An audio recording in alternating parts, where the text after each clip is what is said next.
அகிலம் துக்கத்தின் ஸ்தலமே என்று சிலர் தமக்கு அறிவுரைகள் வழங்கியிருக்கலாம். அந்த வேதனைகள் விடுபட இறைபக்தி ஒன்றே வழி என்று கூறியிருக்கலாம். ஒருவேளை இந்த அகிலமானது துயர்கடலாய் விளங்குமெனில் இறைவன் தம்மை எதற்காக இவ்விடம் படைத்தார்? அல்லது அந்த இறைவனை இவ்விடத்தில் அவதரிப்பானா? உருவான சிக்கலுக்கு தீர்வு காண இயலாவிடில் அப்பழியை அகிலம் மற்றும் அதில் வசிப்போர் மீது நாம் சுமத்தி விடுகிறோம். இவ்வுலகில் ஜனித்ததே தவறென்று கூற துவங்குகின்றோம்.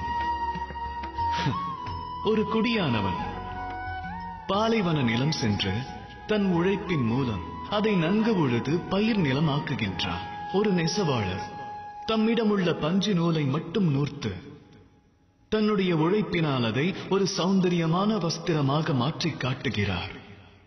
தாமும் உழைக்க பழகுங்கள்.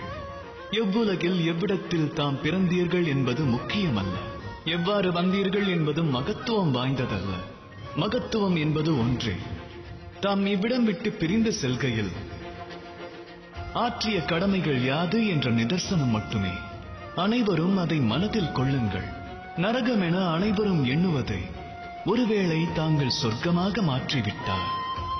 தாம் வாழ்ந்த வாழ்வு, தாம் வாழ்ந்த அகிலம் இரண்டும் புனிதத்துவம் பெறும்.